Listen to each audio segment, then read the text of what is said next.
HFY floated in the transport ship, his purple tentacles wrapped nervously around his datapad. The young Zalonian had dreamed of this moment for years.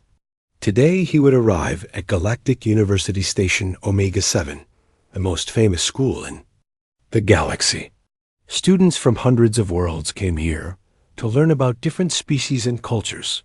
The massive station appeared through the viewing port.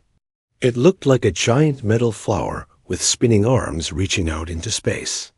Each arm held classrooms, dormitories, and research labs.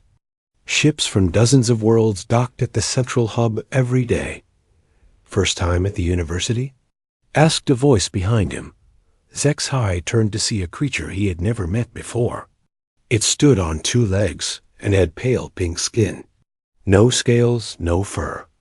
No natural armor, just soft, exposed flesh. The being had only two eyes, positioned strangely at the front of its head instead of the sides like most prey species. "Yes," HFY replied, his translator making soft clicking sounds. "I am HFY Vothic from Zelonia Prime. You are human, correct?" The creature smiled, showing small, flat teeth. Not the sharp fangs of a predator or the grinding molars of a plant eater. Just tiny, useless-looking white squares. "That's right. I'm Jake Martinez, engineering student. Third year." Jake extended one of his pale appendages. "Nice to meet you." HFY carefully touched the human's hand with the tip of one tentacle. The skin felt impossibly thin and warm. No protective shell or hardened exterior. How did these creatures survive on their world? The transport docked with a gentle bump. Other students began moving toward the exit. As HFY watched Jake pick up a large bag with what seemed like no effort at all. Strange, considering humans were supposed to be one of the weakest species in the galaxy.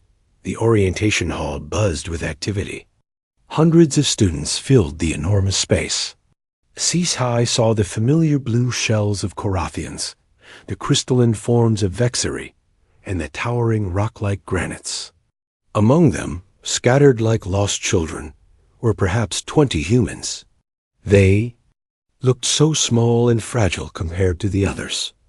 Professor Kilthara glided onto the central platform. Her golden tentacles moved gracefully as she activated the holographic display. As a fellow Zelonian, she was someone HFY hoped to impress with his academic dedication. "Welcome, students, to another term at Galactic University," Professor Kilthara began. "Today we will review the classification system that helps us understand the capabilities of different species." The hologram showed a pyramid with 7 levels. At the top sat the Class 1 species, the Zelonians, Ethereals, and other highly advanced races. Their mental capabilities and technological achievements placed them above all others. Class 1 species, the professor explained, possess superior intelligence, advanced technology, and highly developed social structures. They are the natural leaders of galactic civilization. HFY felt a surge of pride. His people had earned their place through thousands of years of scientific advancement. The display moved down the pyramid. Class 2 included the militaristic Korathians with their powerful exoskeletons and warrior culture. Class 3 held the Vexery, masters of crystal technology. The levels continued downward, each group having specific strengths that contributed to galactic society. Finally, the display reached the bottom. Class 7. Only a few species were listed there, and humans were among them. Class 7 species, Professor Kilthara said with what sounded like pity, are categorized as fragile biologics. They possess weak bone density, limited sensory capabilities, short lifespans, and minimal physical strength. These species require protection and assistance to survive in galactic society. The hologram showed human anatomy. Their bones looked impossibly thin compared to a Korathian's armored shell. Their eyes could only see a tiny portion of light spectrum. Their ears detected a pathetically narrow range of sounds. Most shocking of all, they lived for less than 100 years, barely enough time to learn anything useful. Humans, the professor continued, are a particularly fragile example. They achieved spaceflight only recently through what can only be described as remarkable luck. Their homeworld, Earth, has moderate gravity and a protective atmosphere that shielded them from the harsh realities of survival. Without this protection, they never would have evolved beyond primitive hunters. HFY looked across the hall at the human students. They sat quietly, taking notes like everyone else. Jake was writing something on an old-fashioned paper pad instead of using a proper data device. How primitive. Near Jake sat a female human with dark hair. She appeared even more delicate than Jake, if that was possible. Her arms looked like they might snap under the weight of her own books.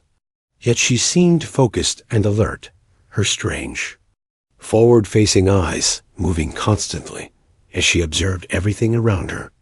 The humans were admitted to Galactic Society, Professor Kilthara explained, as part of our outreach program to help struggling species. While they cannot contribute much to our scientific or cultural advancement, they serve as a reminder of the importance of protecting those less fortunate. Some students made soft sounds of sympathy. Others seemed bored by the topic. HFY found himself curious about these weak creatures. How had they managed to build spaceships? How did they survive on a world with predators when they had no natural defenses? After the lecture, students moved to the testing center for physical assessments. This would determine what classes they could safely attend and what equipment they would need.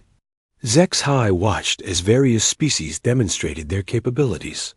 The Carathians easily lifted weights that would crush most beings. The granites punched through metal plates without damage to their rock-hard fists. The ethereals manipulated objects with their minds alone. Then came the human's turn. Jake stepped up to the strength testing machine. The device was designed to measure the capabilities of different species safely. It would automatically adjust to prevent injury to weaker beings. Jake gripped the handles and pulled. The numbers on the display climbed higher than HFY expected, much higher. The machine made strange beeping sounds and flashed error messages. "Equipment malfunction," announced the testing supervisor, a bored-looking vexery. "We'll have to recalibrate. Next student." Jake shrugged and stepped aside. But HFY had seen the readings before the machine reset. Those numbers were impossible for a Class 7 species. The device must have been broken. The female human, who introduced herself as Lisa Thompson, took her turn at the sensory tests.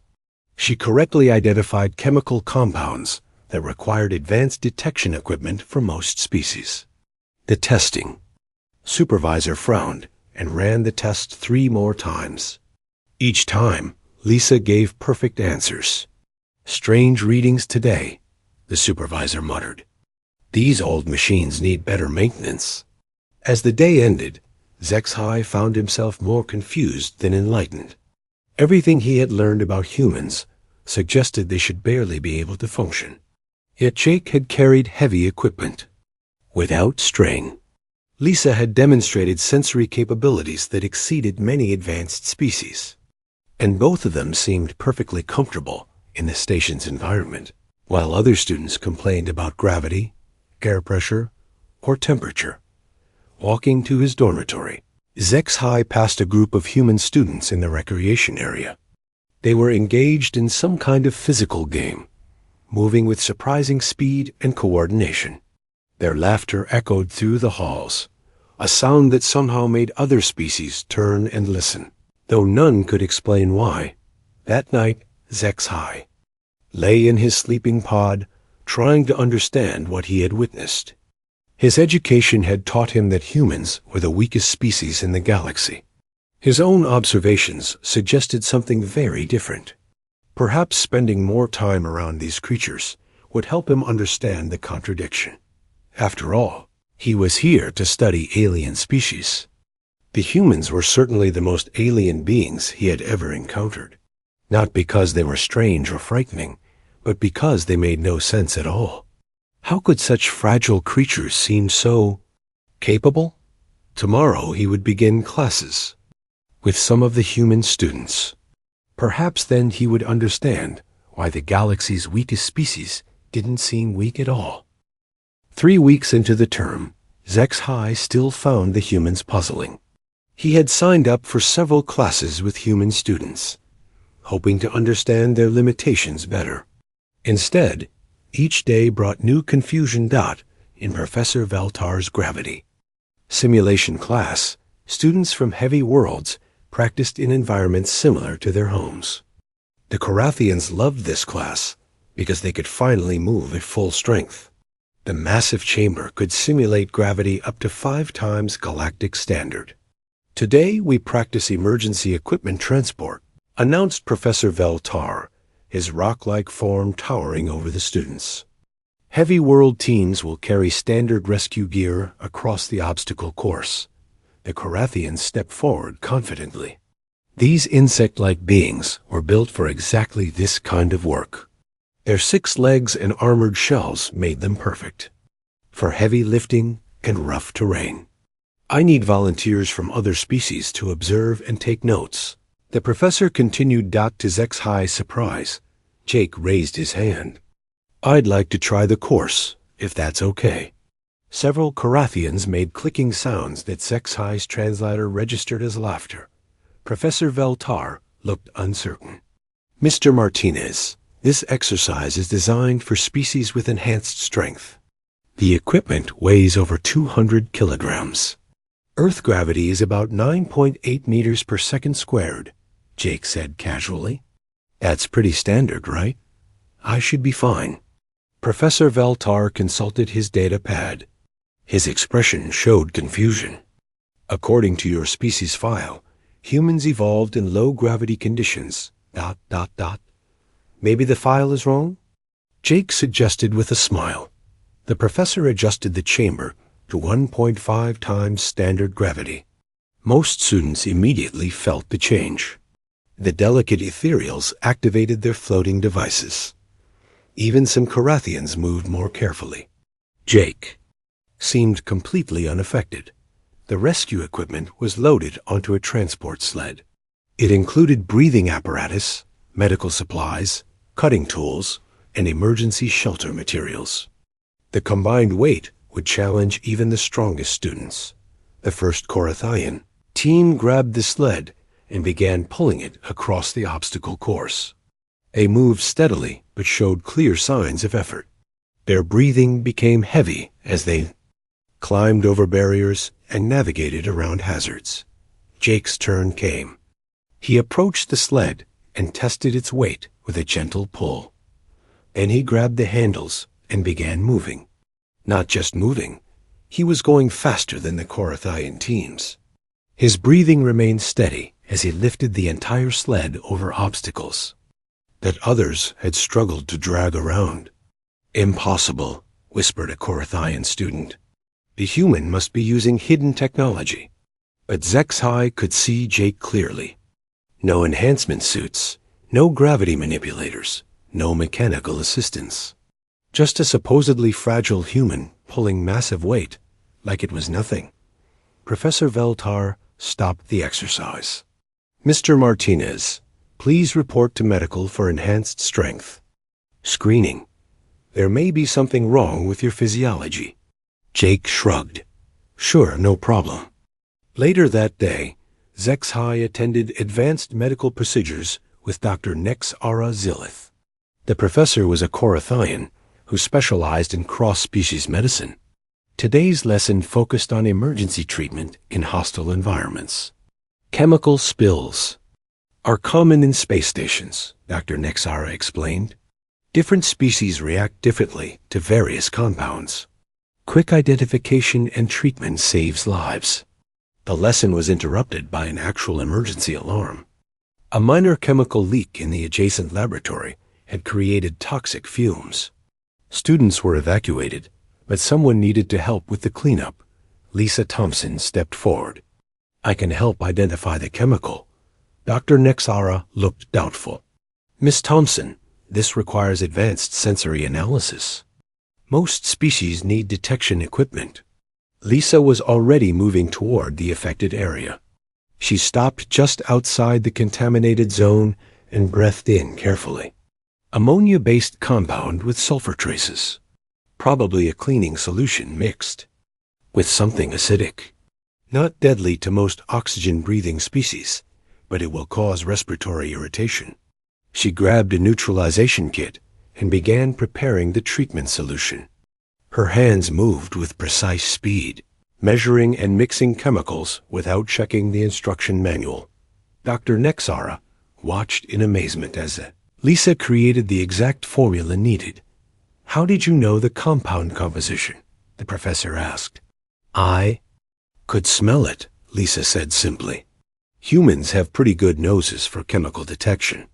Dr. Nexara checked her species database. "According to my files, humans have limited olfactory capabilities compared to most species." Lisa finished neutralizing the spill. "Maybe your files need updating." The following week brought another strange incident. Zexhai was studying in the library when a disturbance broke out near the psychology section. Ben Carter, a human student, had apparently predicted a fight between two Vixari students before it happened. The tall one was showing stress indicators. "For the past 10 minutes, Ben explained to the confused librarian. Rapid eye movements, muscle tension in the shoulders, defensive positioning. The other one was displaying challenge behaviors. Raised vocal pitch, expanded posture, forward, leaning.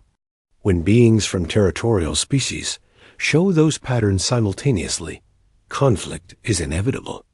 The librarian, a peaceful ethereal, seemed disturbed. "You could predict their behavior just by watching them?" "Humans are pretty good at reading body language," Ben said. "It's basic survival stuff." But Zexhai had been watching too.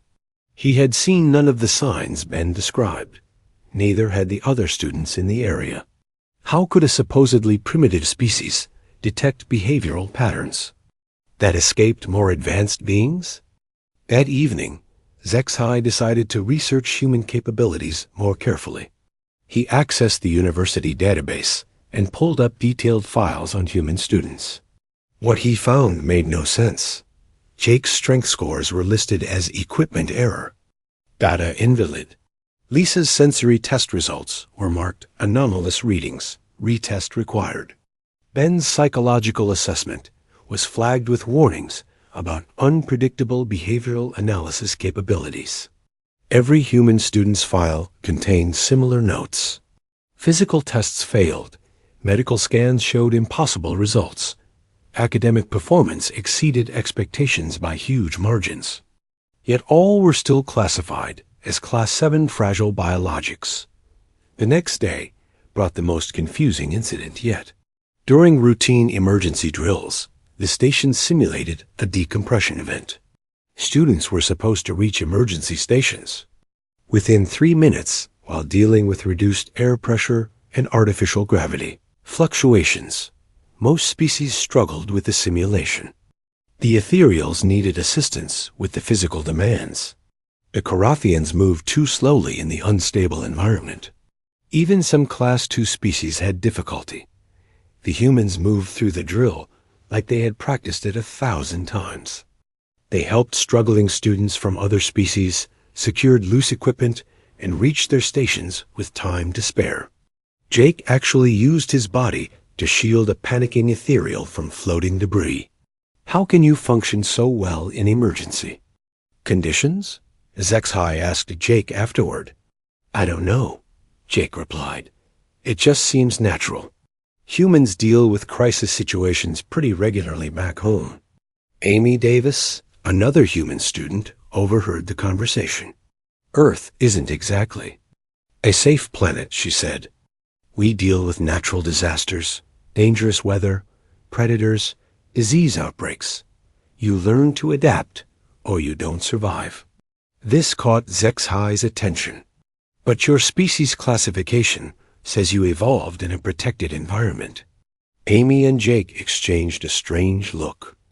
Maybe whoever wrote that classification never visited Earth, Amy said carefully. That night, HFY lay in his sleeping pod, thinking about everything he had observed. The humans consistently demonstrated capabilities far beyond their supposed limitations. Yet they never boasted about their abilities or corrected the misconceptions about their species. Why would advanced beings classify humans incorrectly? Why would humans accept such a low classification? And most importantly, what were these supposedly fragile creatures really capable of?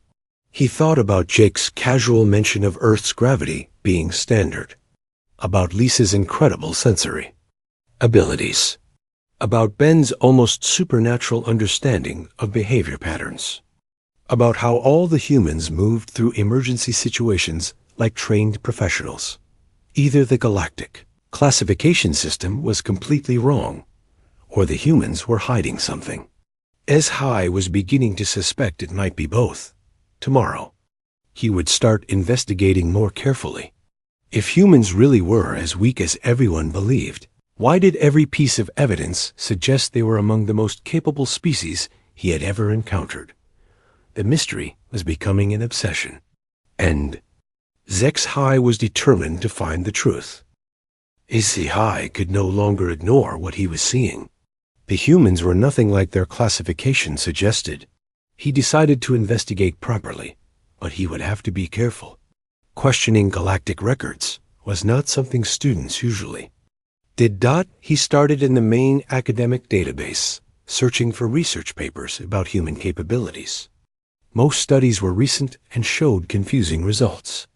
A paper on human endurance mentioned test subjects running for hours without stopping, but concluded the data must be wrong. Another study on human problem-solving showed impossible scores on logic tests, but blamed faulty equipment. Every paper about humans ended the same way. The results didn't match expectations, so the results must be incorrect. HFY found this pattern in dozens of studies. Human strength exceeded predictions. Human senses detected things other species missed. Human intelligence solved problems in ways that made no sense to other researchers.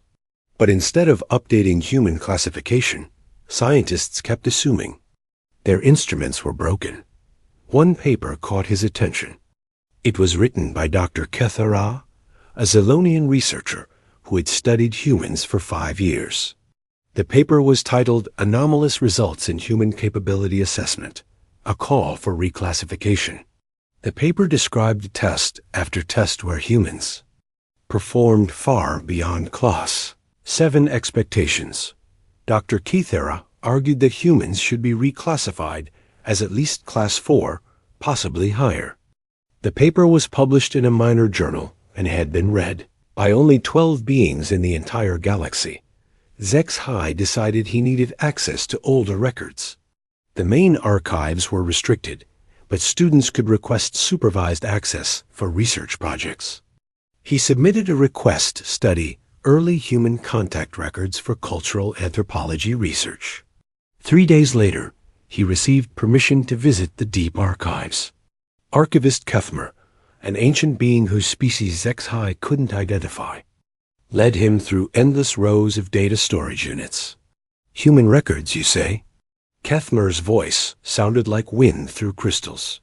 Interesting choice. Most students prefer studying the Korathian Wars or ethereal philosophy. I want to understand how humans joined galactic society. HFY explained. Kethmer stopped at a storage unit marked with symbols HFY didn't recognize. These are the original first contact reports, classified at level 3. You can read them, but you cannot copy or share the information. The first report was from Commander Velthakis of the exploration vessel Starwind. It described humanity's first contact with galactic civilization 50 years ago. The report started normally enough. Humans had primitive, faster-than-light technology and had recently established colonies on 3 nearby worlds. They seemed eager to join the galactic community and learn from more advanced species. But then the report became strange. Human negotiators worked for 47 consecutive hours without rest or stimulants during initial treaty discussions. This exceeds the endurance capabilities of any known species, except the mechanical constructs. When asked about this, humans claimed 47 hours was not that long and offered to continue for several more days if needed. HFY read that paragraph 3 times.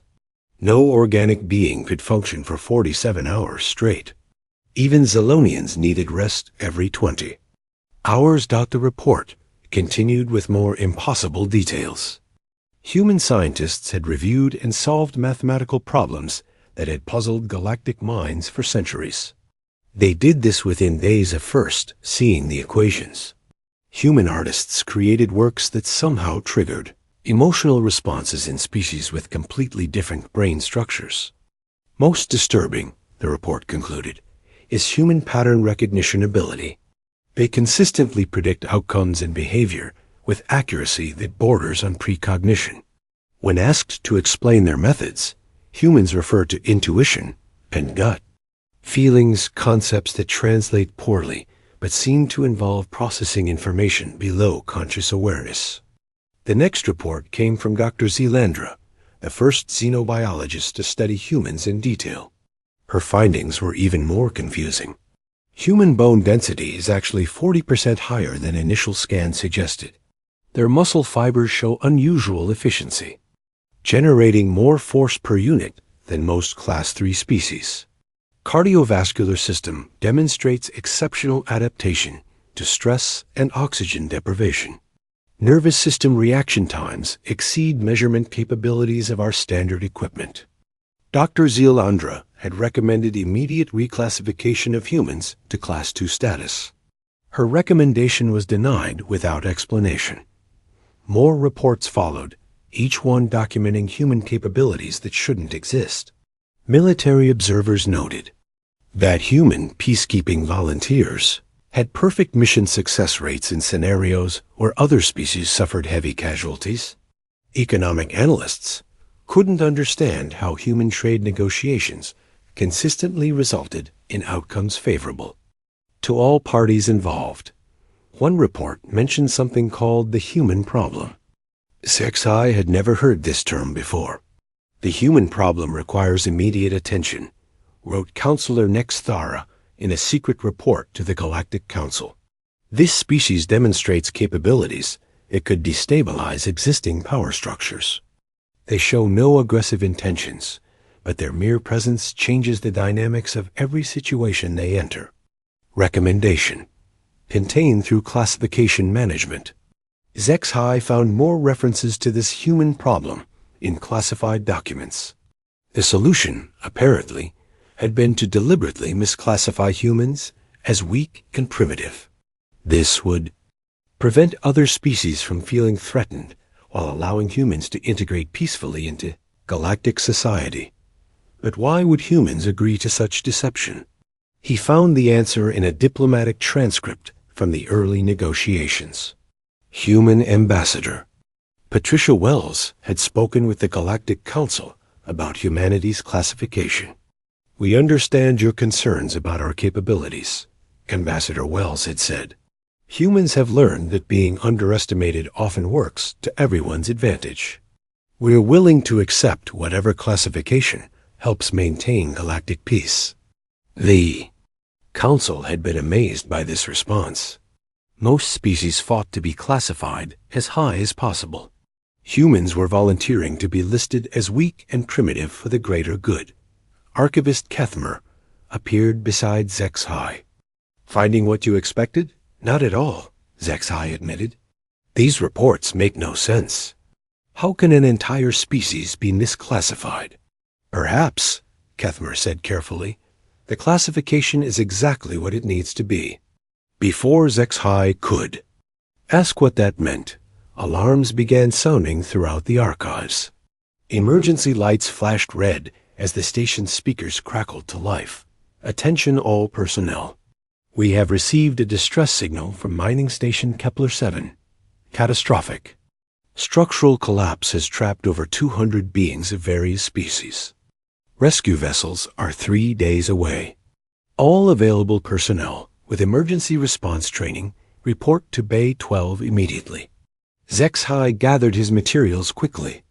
As they rushed toward the exit, he saw something that made him stop in amazement. In the corridor ahead, a group of human students was running toward the emergency bays.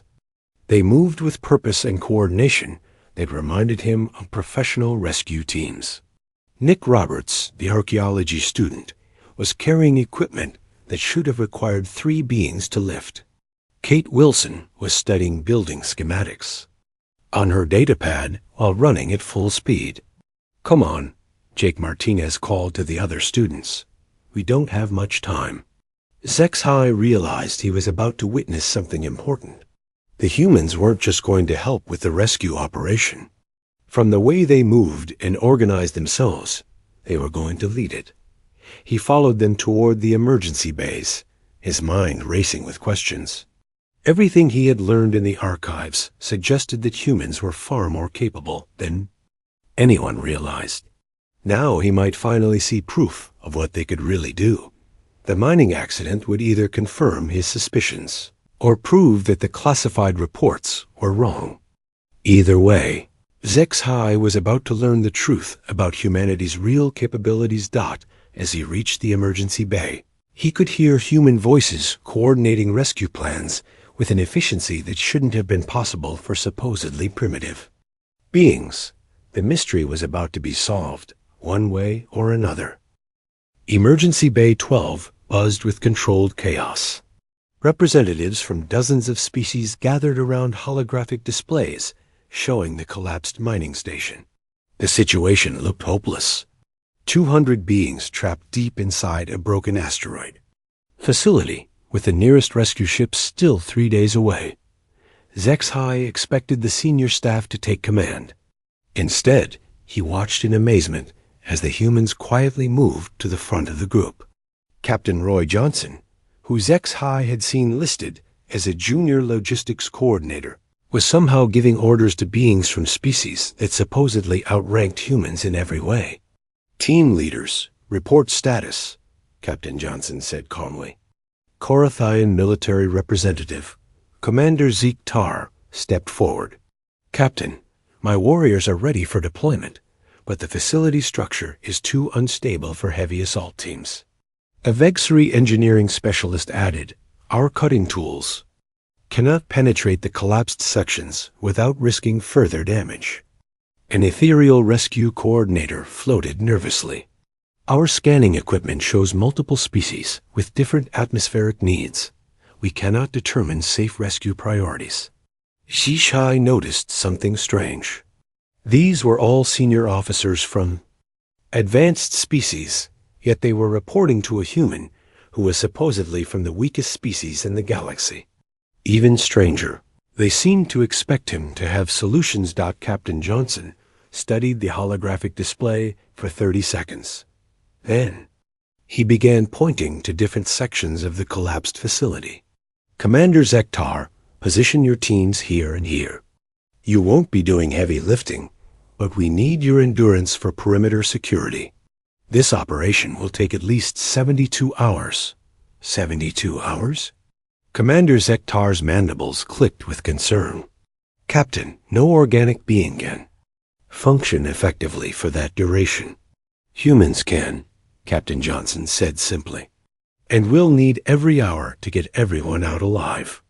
Dr. Sam Parker, a human medical officer, was already setting up triage stations. Zexhai watched her work with growing amazement. She was preparing treatment areas for 12 different species, each with unique biological requirements. How could one being know the medical needs of so many different life forms? A granite officer approached Dr. Parker. "Doctor, do you have experience treating silicon-based injuries?" "Not directly," Dr. Parker replied, "but carbon and silicon medical principles share common foundations. I can adapt standard trauma procedures to work with your physiology." She was making this up as she went along, yet she sounded completely confident. More importantly, the granite officer seemed to trust her completely. Tony Mitchell, the human rescue specialist, was assembling teams for the actual extraction work. Again, HFY saw the impossible happening. Beings from species that should have been giving orders were waiting for instructions from a supposedly primitive human. The collapse created 3 main access routes, Tony explained to the mixed species. Team, Route A is stable but narrow. Only smaller species can fit through. Route B has structural damage but can support heavier teams. Route C is completely blocked, but if we can clear it, it provides the fastest path to the largest group of survivors. A Vexari engineer raised a crystalline appendage. How do you know the internal structure so well? Our sensors cannot penetrate that deeply, Tony smiled. Humans are good at reading building patterns. This kind of collapse follows predictable stress fractures. I can map the safe routes from the external damage. HFY had studied engineering for 3 years. What Tony was describing should have required advanced computer modeling and detailed sensor data. No being could just look at a collapsed structure and understand its internal layout. Yet, as the rescue operation began, Tony's predictions proved accurate. His routes were exactly where he said they would be. His estimates of structural stability were perfect. Somehow, this supposedly primitive human was outperforming the most advanced engineering equipment in the galaxy. The real shock came when the work actually started. HFY had expected the humans to coordinate from a safe distance, while stronger species did the dangerous physical work. Instead, the humans were leading every team into the most hazardous areas. Captain Johnson worked alongside his teams for 18 straight hours without rest. Dr. Parker treated injured beings from species she had never encountered before, somehow knowing exactly what each one needed. Tony Mitchell crawled through collapsed tunnels that terrified beings specifically evolved for underground work. After 24 hours, other species began showing signs of exhaustion.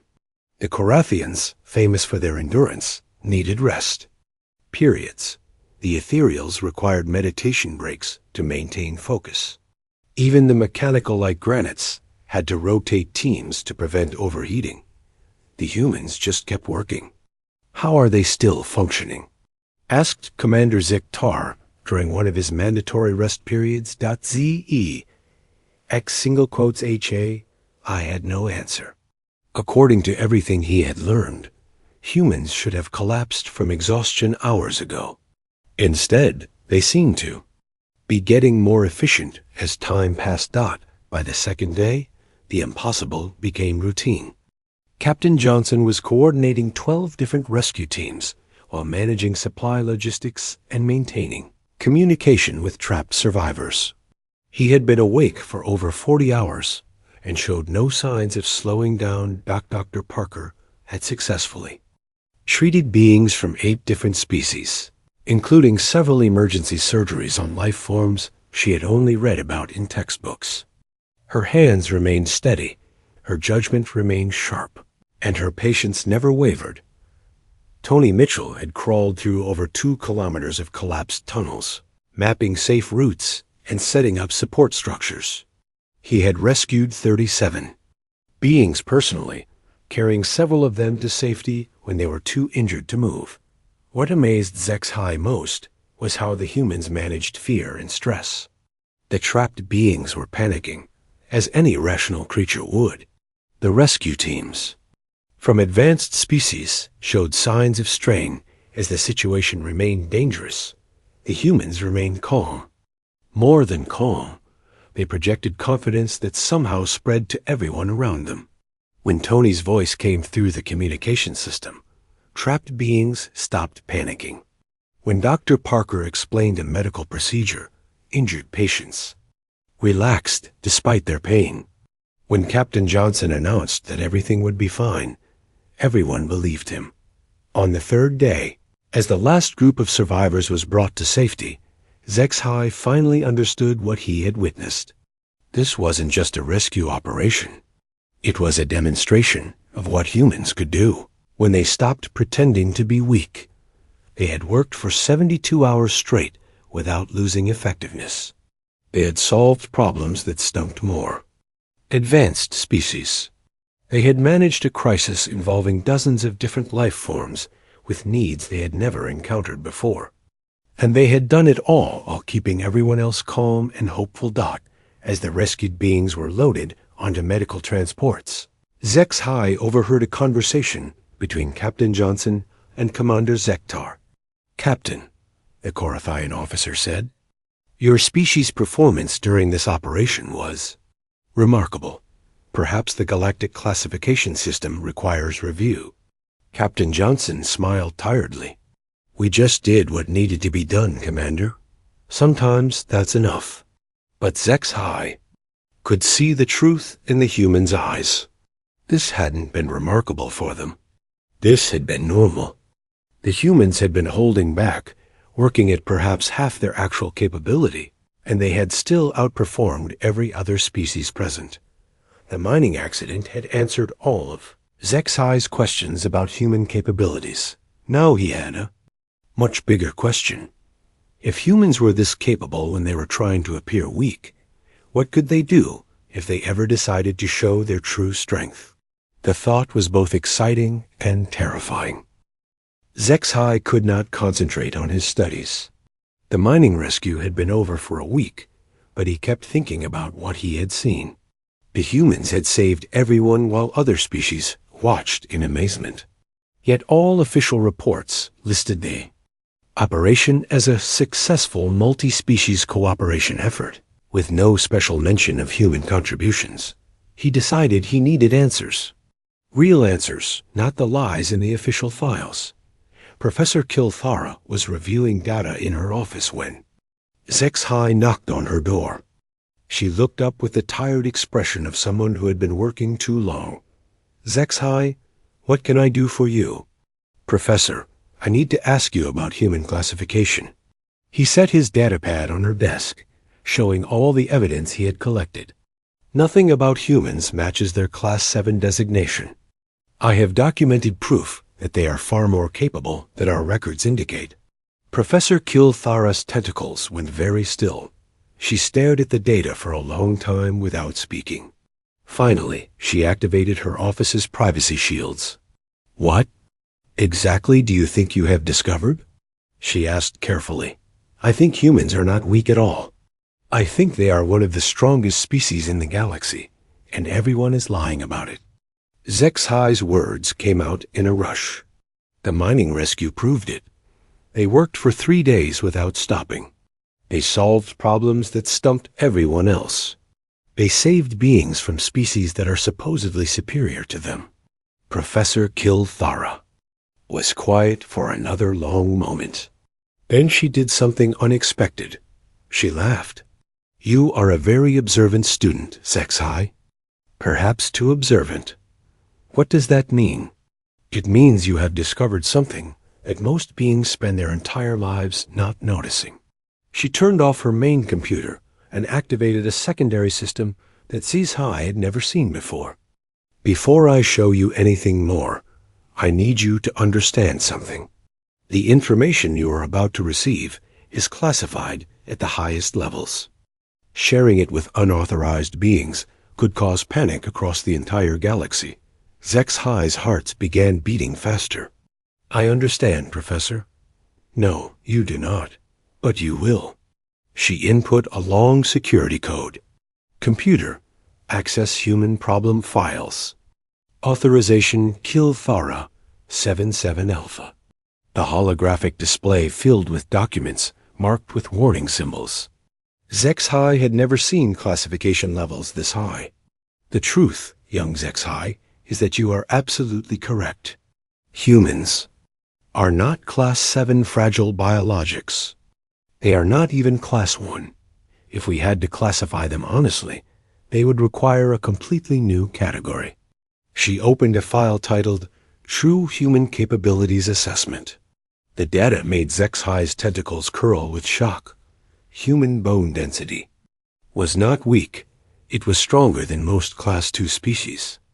Human muscles generated more force per unit than any known organic life form. Human endurance exceeded mechanical constructs. Human sensory capabilities covered ranges that required advanced equipment for other species to detect. But that is not the frightening part, Professor Kilthara continued. Watch this. She showed him video files from early human contact. In one, a human diplomat named Robert Chun sat across from a negotiating team of 6 different species. Within an hour, he had somehow convinced them all to accept terms that favored everyone involved, including humans. The other negotiators looked confused about how it had happened. Humans process social and emotional information in ways we cannot understand, the professor explained. They read micro-expressions, body language, and psychological patterns across species barriers. They can predict behavior and manipulate outcomes without the other party even realizing it is happening. Another video showed a human scientist named Dr. Angela Martinez solving a mathematical proof that had puzzled galactic minds for centuries. She did it in 37 minutes while eating lunch. When asked to explain her method, she said she just saw the pattern. Human pattern recognition operates at levels that approach precognition, Professor Kilthara said. They process vast amounts of information below conscious awareness and produce solutions that seem impossible to other species. But why classify them as weak? Zexai asked. Why hide their capabilities? Because, my young student, humans terrify us. The professor opened another file. This one contained psychological profiles and threat assessments. When humans first joined galactic society, every species was afraid. Here was a race that could outfight our warriors, outthink our scientists, and outmaneuver our diplomats. They had evolved on a world so dangerous that survival required capabilities we had never seen before. They were predators, prey, and problem solvers, all at once. The files showed early recommendations from various species councils. Most suggested immediate military action against humanity before they became a threat. Some recommended complete isolation. A few suggested studying humans to learn their secrets. Then humans did something no one expected, Professor Kilthara continued.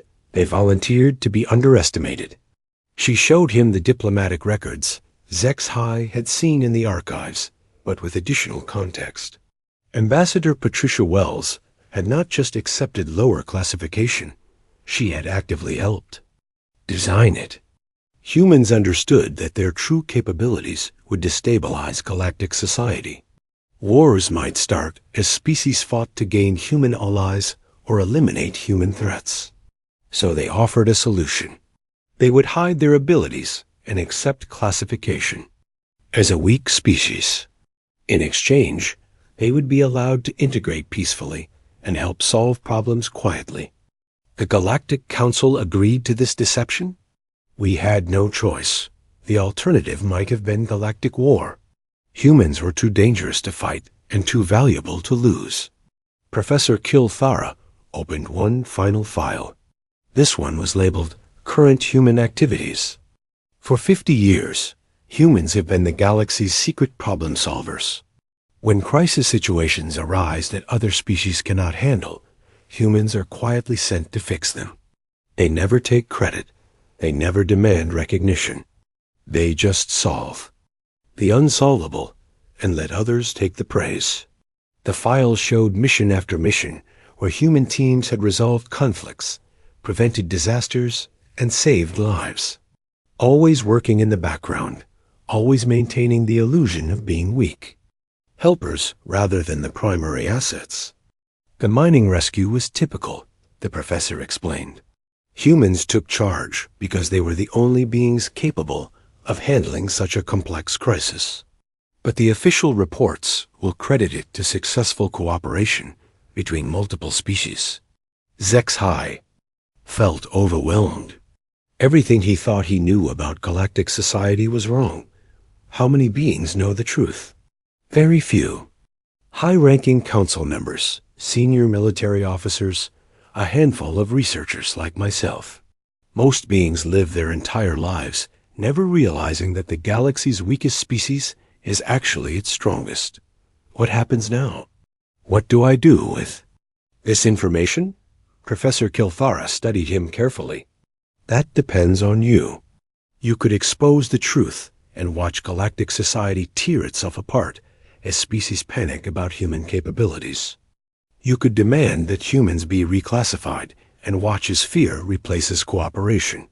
She paused, letting the implications sink in. Or you could understand that sometimes the greatest strength is accepting the appearance of weakness.